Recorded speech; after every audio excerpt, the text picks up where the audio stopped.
Science Galaxy. Welcome to our channel Science Galaxy, where we learn science in simple ways. Don't forget to like, subscribe and share the video. Hello students, now starting with Dalton's theory. अब तक जो भी हमने laws पढ़े, इनके अलावा और भी लॉज है लेकिन कोर्स में नहीं है। तो ये जो भी लॉज थे ना, ये इन्होंने दे तो दिए लेकिन इसकी एक्यूरेट एक्सप्लेनेशन नहीं हो पाई।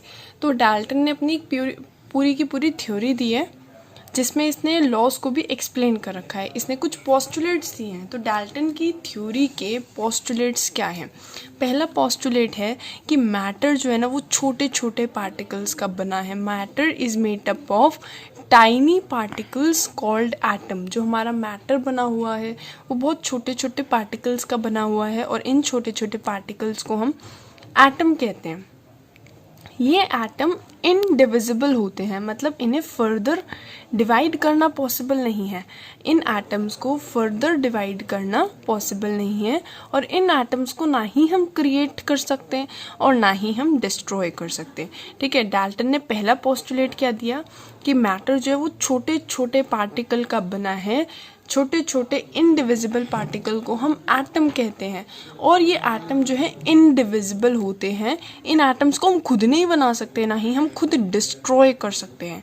अगर हम सेम एलिमेंट की बात करें, जैसे क्लोरीन एलिमेंट की या सोडियम एलिमेंट की बात करें, तो उसमें जो भी एटम्स होंगे वो बिल्कुल आइडेंटिकल होंगे, बिल्कुल सेम से होंगे।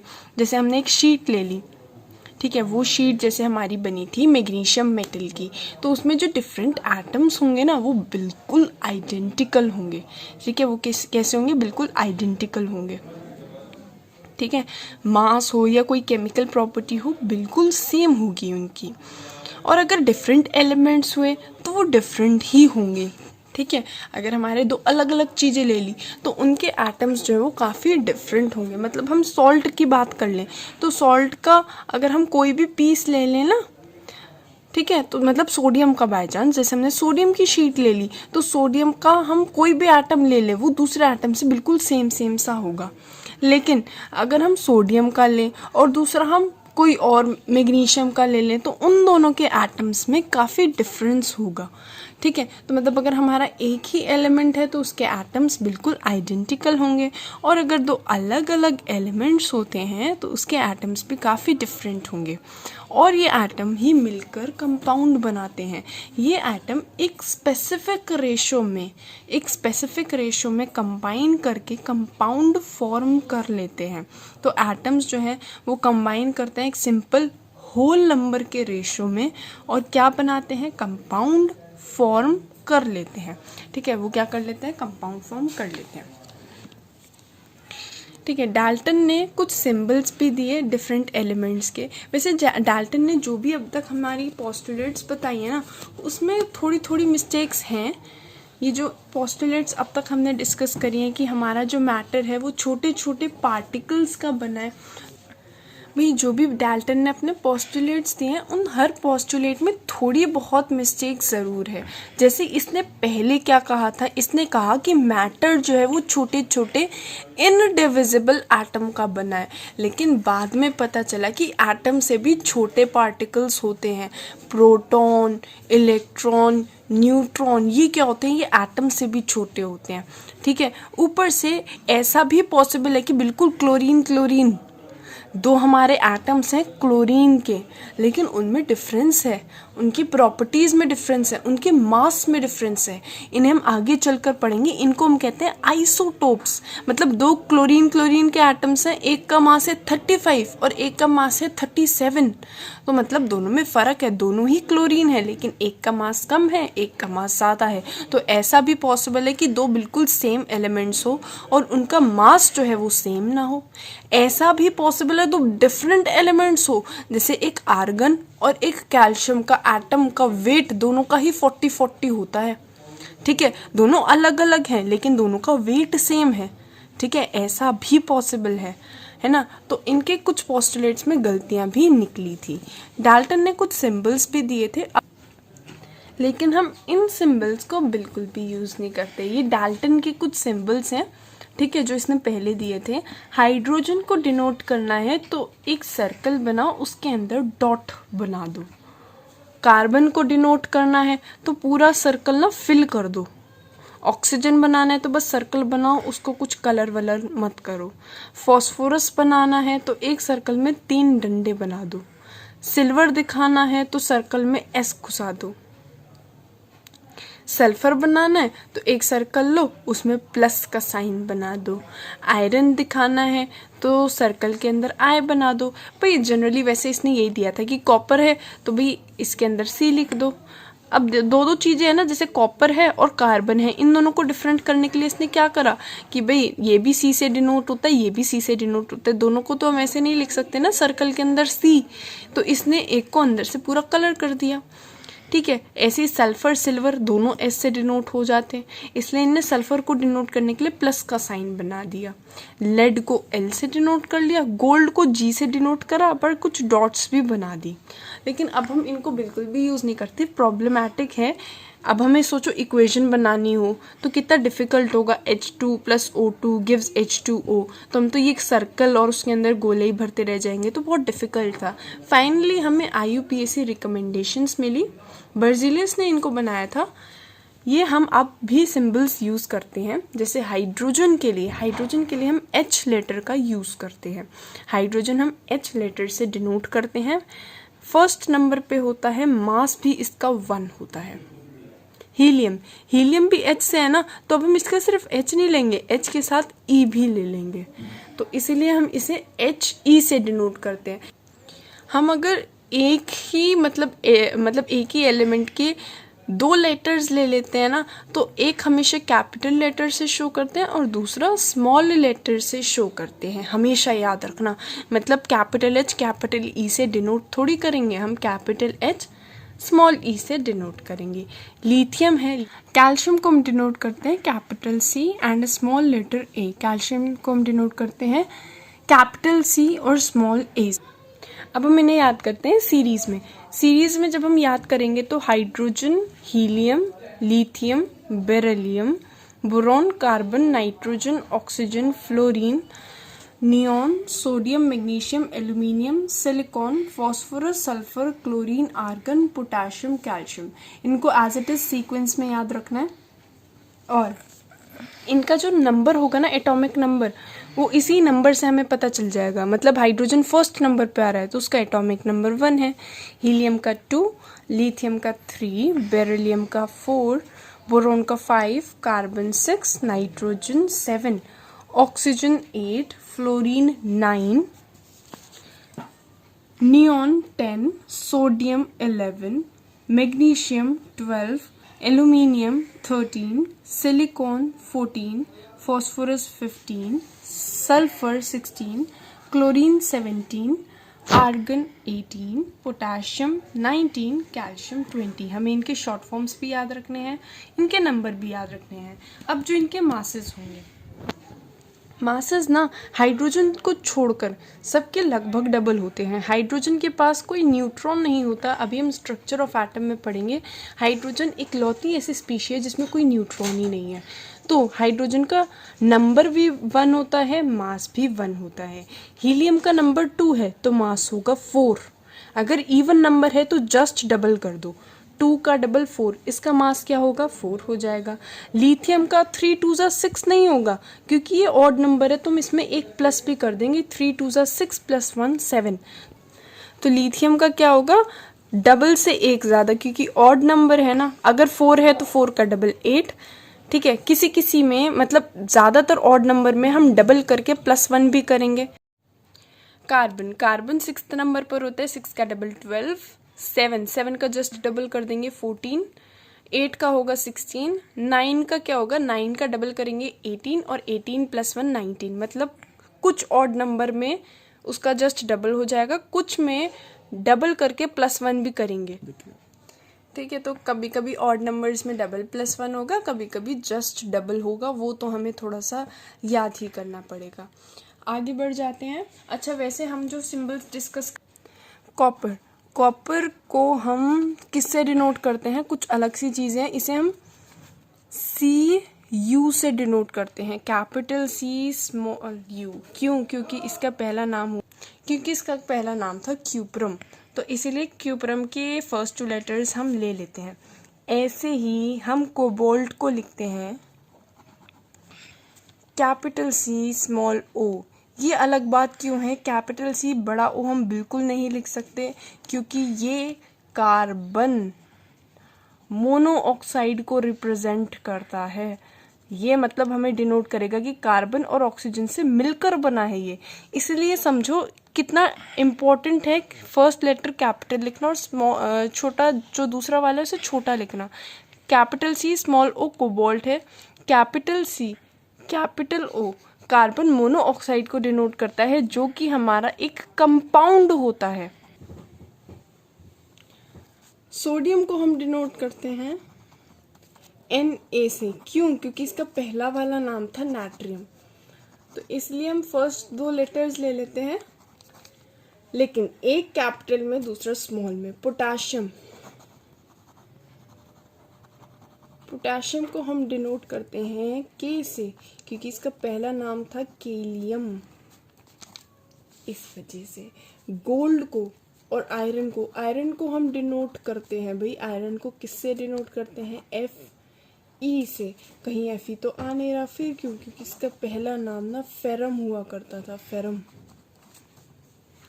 ठीक है, फेरम। और गोल्ड को डिनोट करते हैं Au से। क्यों? क्योंकि इसका पहला नाम था ओरम। ये जो है ना, इसमें क्या है, इसमें ना ये हमारा पूरा मैटर है, और मैटर में बहुत सारे हमारे क्या थे, बहुत सारे डिफरेंट एटम्स थे, ठीक है। इन एटम्स को हमने डिवाइड करा तो एटम्स कम हो गए, और डिवाइड करते गए तो फाइनली, मतलब हम जब मैटर को डिवाइड करते जा रहे थे तो फाइनली हमें क्या मिला?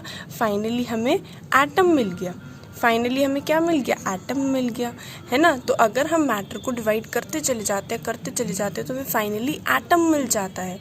और एटम कैसा होता है? एटम फर्दर डिवाइड नहीं होता, मतलब मैटर को डिवाइड करेंगे, जब ज़्यादा डिवाइड करते चले जाएंगे ना, तो अल्टीमेटली हमारे पास एक ऐसा पार्टिकल आ जाएगा जिसे फर्दर डिवाइड करना हमारे लिए पॉसिबल नहीं होगा। इसे हम एटम कहते हैं। भाई ये एटम हो भी सकता है इंडिपेंडेंटली एग्जिस्ट करे, और ऐसा ज़रूरी भी नहीं कि भाई ये इंडिपेंडेंटली एग्जिस्ट कर रहा हो, ठीक है।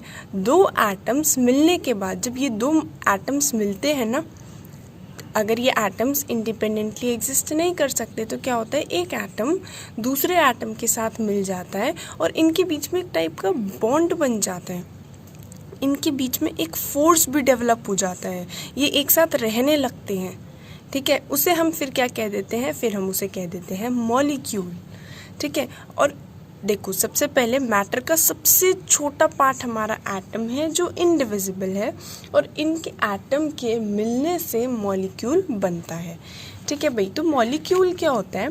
देखो, एटम स्मॉलेस्ट पार्टिकल ज़रूर था, इनडिविजिबल था, लेकिन मॉलिक्यूल वो स्मॉलेस्ट पार्टिकल है एलिमेंट का जो इंडिपेंडेंटली एग्जिस्ट कर सकता है। मॉलिक्यूल क्या है? मॉलिक्यूल स्मॉलेस्ट पार्टिकल है एलिमेंट का जो इंडिपेंडेंटली एग्जिस्ट कर सकता है, ठीक है भाई। अच्छा, एक मॉलिक्यूल में कितने एटम्स होंगे उसे हम उसकी एटॉमिसिटी कहते हैं। मॉलिक्यूल क्या है? मॉलिक्यूल वो एटम का ग्रुप है जो इंडिपेंडेंटली एग्जिस्ट कर सकता है, और कितने हमारे भाई एटम्स होंगे उस मॉलिक्यूल में, हम उसको क्या कहते हैं? हम उसको उसकी एटॉमिसिटी कहते हैं, ठीक है भाई। वो उसकी एटॉमिसिटी कहलाती है।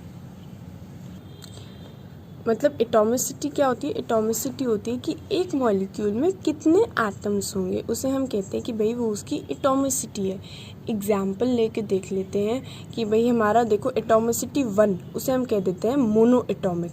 मोनो एटॉमिक मतलब हमारे सारे के सारे मेटल्स और नोबल गैसेस क्या होते हैं? मोनो एटॉमिक होते हैं। डाई एटॉमिक क्या होता है? H2, N2, O2, ज़्यादातर नॉन मेटल्स डाई एटॉमिक में एग्जिस्ट करते हैं। ट्राई एटॉमिक हमारा ओजोन ट्राई एटॉमिक है, O3 मॉलिक्यूल है। पॉली एटॉमिक भी होते हैं P4S8, इनमें क्या है बहुत सारे एटम्स हैं एक मॉलिक्यूल में, तो हम इन्हें क्या कह देते हैं, पॉली एटॉमिक कह देते हैं। भाई एग्जाम्पल ले लेते हैं कुछ। देखो ये हमारा क्या है, ये हमारा है K2Cr2O7। इसके एक मॉलिक्यूल में जितने एटम्स होंगे उसे ही हम क्या कहेंगे, उसे ही हम एटॉमिसिटी कहेंगे। भाई जैसे मॉलिक्यूल हमने लिया K2Cr2O7, तो हम देखेंगे भाई इसके एक मॉलिक्यूल में कितने एटम्स प्रेजेंट हैं।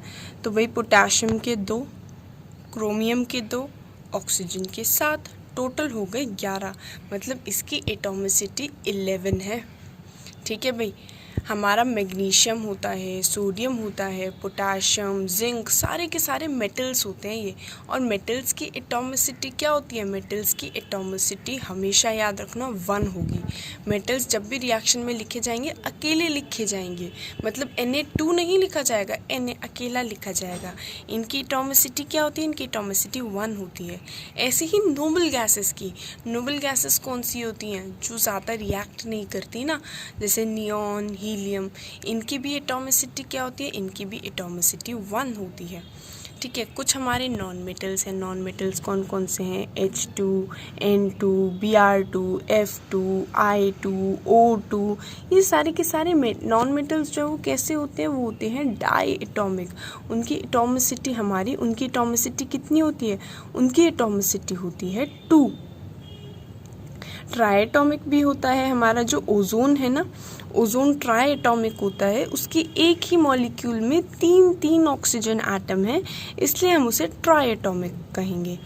पॉली एटॉमिक क्या होता है, जिसमें बहुत ही सारी एटॉमिसिटी हो, जैसे P4 एक ही मॉलिक्यूल में 4 फॉस्फोरस, S8 एक ही मॉलिक्यूल में 8 सल्फर के एटम्स होते हैं। तो भाई कितने एटम्स हैं एक मॉलिक्यूल में, उसे हम क्या कहते हैं, उसको ही हम उसकी एटॉमिसिटी कहते हैं। तो भाई मॉलिक्यूल क्या था, मॉलिक्यूल जो था वो क्या था, स्मॉलेस्ट पार्टिकल जो इंडिपेंडेंटली एग्जिस्ट कर सकता है। ठीक है, और एक मॉलिक्यूल में कितने एटम्स होते हैं, उसे हम एटॉमिसिटी कहते थे। ज़्यादातर मेटल्स और नोबल गैसेस मोनो एटॉमिक होते हैं, मतलब उनकी एटॉमिसिटी 1 होती है।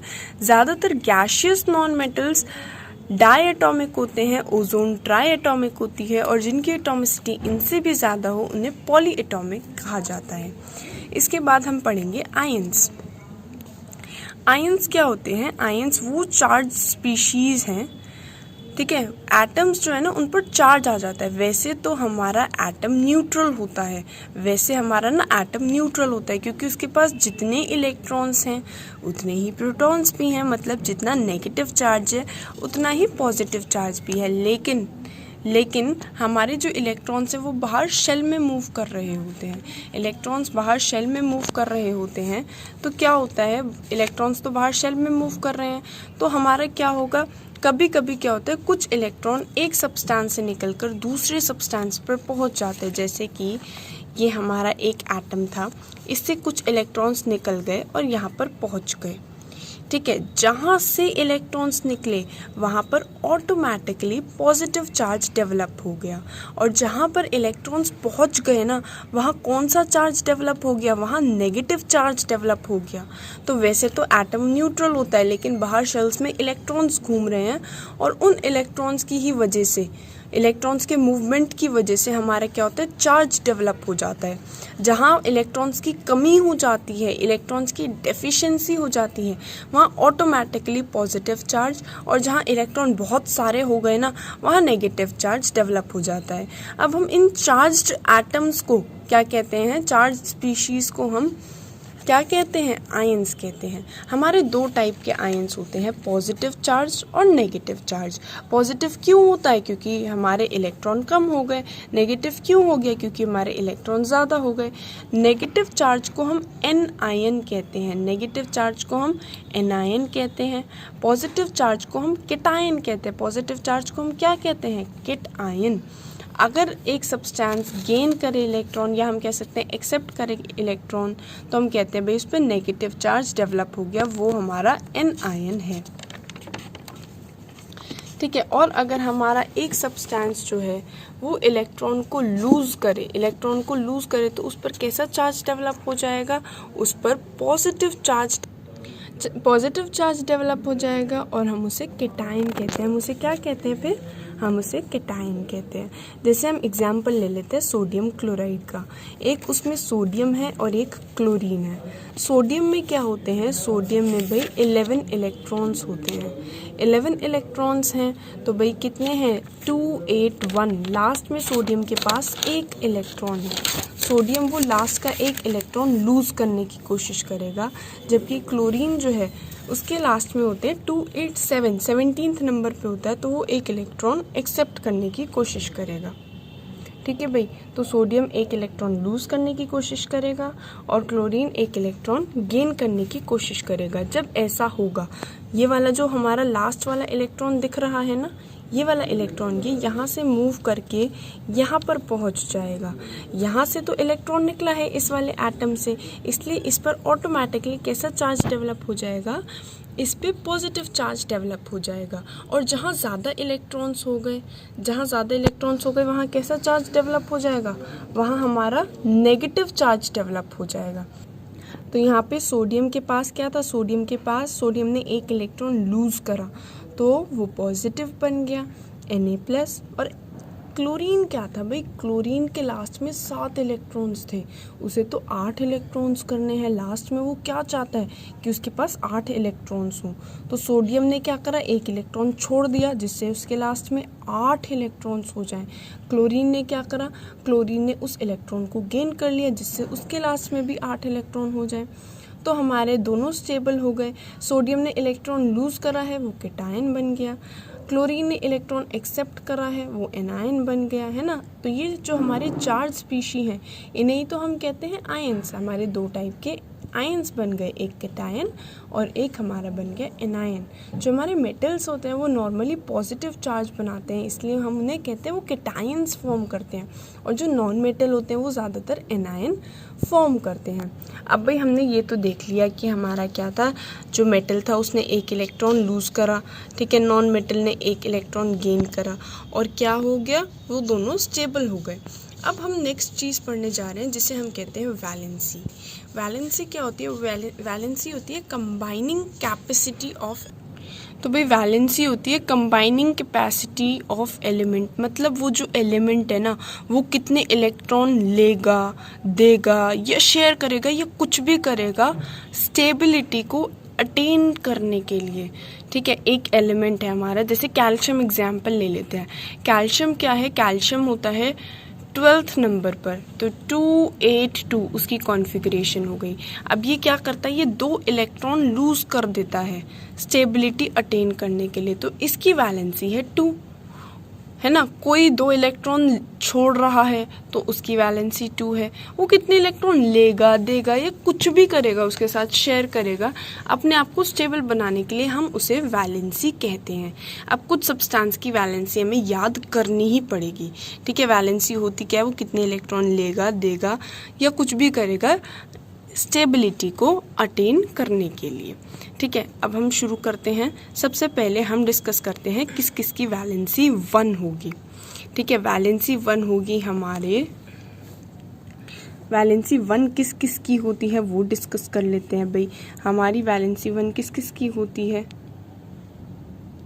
सोडियम की, फ्लोरीन की, क्लोरीन की, ब्रोमीन की, आयोडीन की। Fluorine, chlorine, bromine, iodine, sodium, potassium, silver, इन सब की वैलेंसी 1 होती है। OH जिसे हम हाइड्रोक्साइड कहते हैं, ठीक है, हाइड्रोक्साइड की भी वैलेंसी 1 होती है। HCO3 बाइकार्बोनेट आयन बोलते हैं, इसकी भी वैलेंसी 1 होती है। Nitrate NO3 valency 1, nitrite NO2 valency 1, copper valency 1, ammonium ion NH4+, इसकी भी वैलेंसी 1 होती है। ठीक है, इन सब की वैलेंसी हमें याद करनी पड़ेगी, क्या होती है? 1 होती है। कुछ चीज़ें हम इसमें से डिस्कस कर पाएंगे कि भाई वैलेंसी इनकी 1 कैसे होती है, वो हम आगे डिस्कस करेंगे। अभी बस देख लेते हैं, एक छोटा सा आइडिया ले लेते हैं किस किस की वैलेंसी 2 होती है। Calcium, magnesium, zinc, sulphate, sulphate होता है SO4, उसकी वैलेंसी 2 होती है। सल्फाइड SO3, उसकी वैलेंसी 2 होती है। सल्फाइड अकेला S, उसकी भी वैलेंसी 2 होती है। भाई कॉपर तुम कहोगे अभी तो कॉपर की वैलेंसी 1 पड़ी थी, अब 2 भी। कुछ एलिमेंट्स ऐसे भी होते हैं जो वेरिएबल वैलेंसी शो करते हैं, मतलब एक से ज़्यादा वैलेंसी भी शो कर लेते हैं, ठीक है। उनको हम कहते हैं कि भाई इनकी तो वेरिएबल वैलेंसी है। याद रखना, इसमें अगर जैसे कॉपर है, वो कॉपर 1 में भी एग्जिस्ट करता है, कॉपर 2 में भी एग्जिस्ट करता है। तो जो छोटी वाली वैलेंसी होगी उसे हम क्या कहेंगे, छोटे वाले में हम क्या डाल देते हैं, अस डाल देते हैं, और बड़े वाले में हम क्या डाल देते हैं, इक डाल देते हैं। मतलब Cu के जो जिसकी वैलेंसी 2 होगी उसे हम कहेंगे क्यूपरिक। कार्बोनेट की वैलेंसी भी 2 होती है। आयरन Fe की वैलेंसी 2 होती है। लेड की वैलेंसी 2 होती है, ठीक है भाई। और 3 वैलेंसी किस किस की होती है, फॉस्फेट की 3 होती है, एल्यूमिनियम की 3 होती है, आयरन की 2 भी है, 3 भी है। छोटा वाला क्या कहलाएगा, फेरस, और बड़ा वाला क्या कहलाएगा, एक फेरिक। तो Fe3+ को क्या कहेंगे, फेरिक कहेंगे। ये क्या है, हमारा फेरिक है। और अकेले N को हम क्या कहते हैं, अकेले N को हम नाइट्राइड कहते हैं, ठीक है भाई। अकेले N को हम नाइट्राइड कहते हैं। कुछ चीज़ों की वैलेंसी हम याद करने की कोशिश करते हैं एसिड्स के थ्रू। भाई हमें क्या याद रखना है, हमें याद रखना है सबसे पहले कुछ एसिड्स का नाम जो हमारा आगे तक काम आएगा। सल्फ्यूरिक एसिड का फॉर्मूला होता है H2SO4। हम अब अच्छे से याद कर लेते हैं। सल्फ्यूरिक एसिड को हम क्या कहते हैं, सल्फ्यूरिक एसिड को हम H2SO4 कहते हैं, ठीक है। पहले हमें ये याद रखना है, सल्फ्यूरिक एसिड को हम क्या कहते हैं, H2SO4 कहते हैं। तो भाई अगर हमारा सल्फ्यूरिक एसिड H2SO4 है, तो अब सल्फेट आयन क्या है, सल्फाइड आयन क्या है, सल्फाइड आयन क्या है, हाइड्रोजन सल्फेट आयन क्या है, हाइड्रोजन सल्फाइड आयन क्या है, हाइड्रोजन सल्फाइड आयन क्या है, ये सब हम बता सकते हैं, ठीक है। सिर्फ इस सल्फ्यूरिक एसिड के थ्रू हम पहले सोचेंगे सल्फ्यूरिक एसिड क्या है। सल्फ्यूरिक एसिड है H2SO4। तो सल्फेट आयन क्या होगा, सल्फेट आयन होगा जो भी हमें हाइड्रोजन दिख रहा है वो तो वैलेंसी में चढ़ जाएंगे, जो भी हमें हाइड्रोजन दिख रहा है वो वैलेंसी में चढ़ जाएंगे। बाकी SO4 2- इसे हम क्या कहेंगे, इसे हम कहेंगे सल्फेट आयन है। देखो SO4 था ना, ये SO4 था, हमें बस सल्फ्यूरिक एसिड का नाम याद रखना है, वो क्या होता है, H2SO4 होता है। तो हम क्या करेंगे, सबसे पहले इसमें जितने भी हाइड्रोजन है उसका चार्ज बना देंगे। तो 2 चार्ज आ गया, SO4 2- वो क्या हो जाएगा, सल्फेट हो जाएगा, ठीक है भाई। सल्फाइट क्या होगा, इसमें से बस एक ऑक्सीजन कम कर दो तो SO3 2- को हम क्या कहेंगे, सल्फाइट आयन कहेंगे। सारे के सारे ऑक्सीजन ही गायब कर दो, हर एक ऑक्सीजन को गायब कर दो तो बस क्या बचेगा, S, और उस पर चार्ज बचेगा 2 का, तो उसे हम कहेंगे ये क्या है, ये हमारा सल्फाइड आयन है। तो सल्फ्यूरिक एसिड क्या होता है, H2SO4 होता है। सल्फेट आयन क्या होता है, इसके जितने भी हाइड्रोजन दिख रहे हैं उसे चार्ज पर चढ़ा दो तो SO4 2- सल्फेट होता है। इसमें बस एक O कम कर दो तो हमारा सल्फाइट बन जाता है, SO3 2- हमारा सल्फाइट होता है। सारे के सारे ऑक्सीजन हटा दो, उसे हम कहते हैं सल्फाइड आयन। वो क्या हो जाता है, हमारा सल्फाइड आयन हो जाता है, ठीक है। अब हम आ जाते हैं नेक्स्ट पे, नाइट्रिक एसिड पे। नाइट्रिक एसिड क्या होता है, नाइट्रिक एसिड HNO3 होता है। तो हमारा नाइट्रिक एसिड क्या है, HNO3 है। तो नाइट्रेट आयन क्या होगा, जितने H दिख रहे हैं उसे चार्ज पर चढ़ा दो, हमें तो एक ही H दिख रहा है तो एक H को चार्ज पे चढ़ा दो, एक चार्ज आ जाएगा, वो हमारा नाइट्रेट आयन है। इसका मतलब क्या है, NO3 हमारा क्या है, नाइट्रेट आयन है जिसकी वैलेंसी क्या है, 1 है। अब इसका एक O कम कर दो, एक O कम करेंगे तो क्या होगा, NO2 बचेगा। NO2 पर एक नेगेटिव चार्ज, वो होगा नाइट्राइट आयन, वो हमारा नाइट्राइट होगा। सारे के सारे ऑक्सीजन गायब कर दो, अकेला नाइट्रोजन, उसे हम कहेंगे ये नाइट्राइड आयन है। उसे हम क्या कहेंगे भाई, ये हमारा नाइट्राइड आयन है। फिर हम डिस्कस करेंगे फॉस्फोरिक एसिड। फॉस्फोरिक एसिड क्या होता है? H3PO4। भाई एसिड के नाम याद करने ही पड़ेंगे, आगे भी काम आएंगे तो याद कर लें तो बेटर ही है। Sulphuric acid H2SO4, nitric acid HNO3, phosphoric acid H3PO4। तो हमारा फॉस्फेट आयन क्या होगा? फॉस्फेट आयन होगा जितने भी हाइड्रोजन दिख रहे हैं ना, उसको क्या कर दो, उसको चार्ज पर चढ़ा दो। तो PO4 ये हमारा फॉस्फेट आयन होगा। इसमें बस एग्जैक्टली एक O कम कर दो। एक O अगर हम कम कर देंगे, PO4 में एक O कम करा, क्या बचा? PO3, चार्ज 3-, उसे हम क्या कहते हैं? फॉस्फाइड आयन कहते हैं। सारे के सारे ऑक्सीजन को गायब कर दो, एक भी ऑक्सीजन ना बचे, तो P3- वो क्या होता है? वो फॉस्फाइड आयन होता है। वो क्या होता है भाई? वो फॉस्फाइड आयन होता है। नेक्स्ट आते हैं हाइड्रोक्लोरिक एसिड। हाइड्रोक्लोरिक एसिड क्या होता है? HCl होता है। ठीक है भाई, तो क्लोराइड क्या होगा? इसमें हम सिर्फ क्लोराइड डिस्कस कर पाएंगे क्योंकि ऑक्सीजन तो है ही नहीं। तो क्लोराइड क्या होगा? Cl-। एक हमारा कार्बोनिक एसिड और हमें याद रखना है, कार्बोनिक एसिड होता है H2CO3। कार्बोनिक एसिड क्या होता है? H2CO3। तो कार्बोनेट आयन क्या होगा? जितने H दिख रहे हैं चार्ज पर चढ़ा दो, 2 H हैं, 2 चार्ज, CO3 2-, ये होता है कार्बोनेट आयन। अगर ये कार्बोनेट आयन है तो हाइड्रोजन कार्बोनेट आयन क्या होगा? हाइड्रोजन कार्बोनेट होगा, इसमें ना एक H+ कर दो, तो H+ और CO3 2-। हाइड्रोजन कार्बोनेट आयन को बाई कार्बोनेट आयन भी कहते हैं। तो हमारा क्या हो जाएगा? HCO3-। HCO3- हमारा बाई कार्बोनेट आयन होगा। तो भाई बाई कार्बोनेट या हाइड्रोजन कार्बोनेट कैसे निकालेंगे? कार्बोनेट में एक H+ कर दो। By carbonate hydrogen carbonate same बात है, ठीक है। जहाँ हाइड्रोजन कार्बोनेट होगा उसकी जगह बाई कार्बोनेट भी हम यूज़ कर सकते हैं। वो क्या होगा भाई? कार्बोनेट की वैलेंसी CO3 2- थी, तो बाई कार्बोनेट की क्या होगी? इसमें एक H+ कर दो, प्लस और माइनस समझ लो गायब हो गया, तो HCO3- वो क्या होता है? वो हमारा बाई कार्बोनेट आयन होता है। वो क्या होता है? हमारा बाई कार्बोनेट आयन होता है। सल्फेट हमें पता था, सल्फेट क्या होता है? SO4 2-। तो हाइड्रोजन सल्फेट आयन या by sulphate ion, hydrogen sulphate को बाई सल्फेट भी कह सकते हैं। वो क्या होगा? उसमें एक H+ कर दो, प्लस और माइनस कैंसिल, तो HSO4 एक माइनस का साइन, उसे हम क्या कहेंगे? बाई सल्फेट आयन कहेंगे।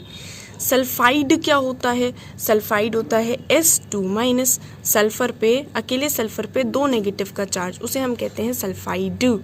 उसमें एक हाइड्रोजन प्लस कर दो, एक H++ कर दो, तो HS-, ये क्या होगा? बाई सल्फाइड आयन होगा। ये हमारा क्या होगा? बाई सल्फाइड आयन होगा। सल्फाइड हमें पता था, सल्फाइड SO3 2-।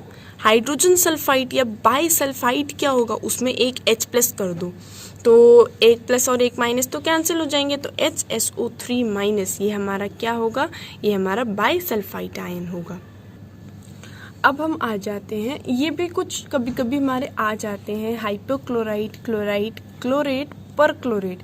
इनको भी याद करने की कोशिश करते हैं। भाई आसान है, वैसे इतना डिफ़िकल्ट नहीं है, इतना इम्पोर्टेंट भी नहीं है वैसे तो, लेकिन फिर भी याद कर लेते हैं। इन्हें सीक्वेंस में याद करते हैं, हाइपोक्लोराइट, क्लोराइट, क्लोरेट, परक्लोरेट। ठीक है, कौन कौन सा है? हाइपोक्लोराइट, फिर क्लोराइट, फिर क्लोरेट, फिर perchlorate. Hypochlorite, chlorite, chlorate, perchlorate. तो इनका सीक्वेंस क्या है? ClO-, ClO2-, ClO3-, ClO4-। तो हमारा पूछ ले हमसे कोई पोटाशियम हाइपोक्लोराइट क्या होता है, तो हम मतलब हमें पता चल गया क्लोराइट, हाइपोक्लोराइट आयन क्या होता है। वो तो अभी हम फॉर्मूलेज लिखना सीखेंगे, ठीक है, केमिकल फॉर्मूले लिखना सीखेंगे।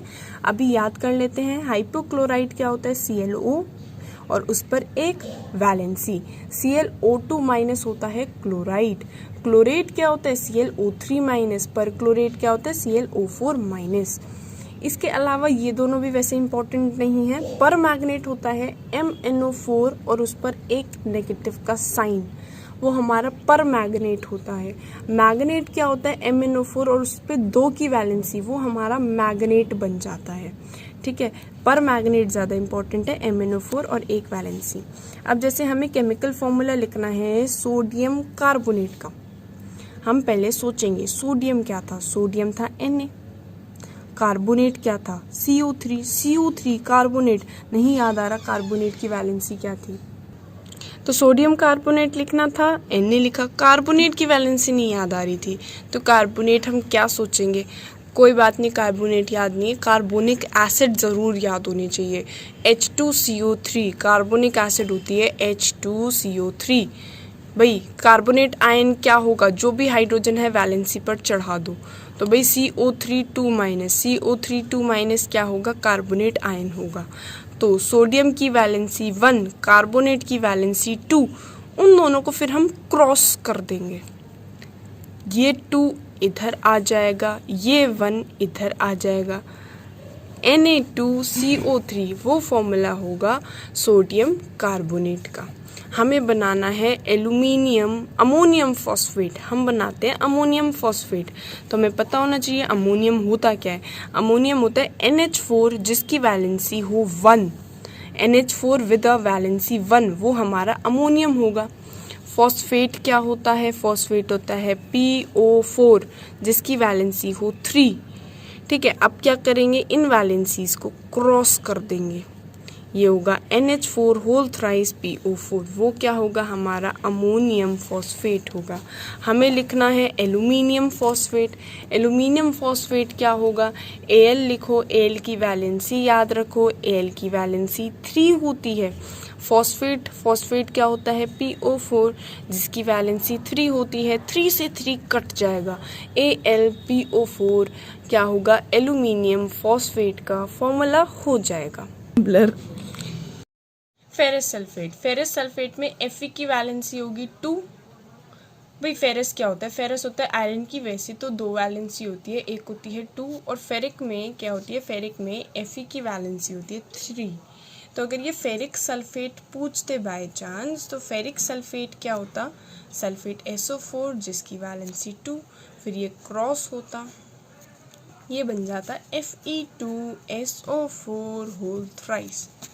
इसमें क्या है, फेरस मतलब 2 वैलेंसी, सल्फेट मतलब 2 वैलेंसी, 2 से 2 कैंसिल, FeSO4 हमारा क्या बनेगा, फेरस सल्फेट बन जाएगा।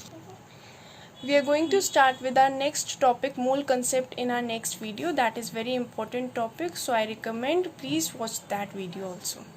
Thanks for watching the video. I hope you like it. Don't forget to like, share, comment and subscribe.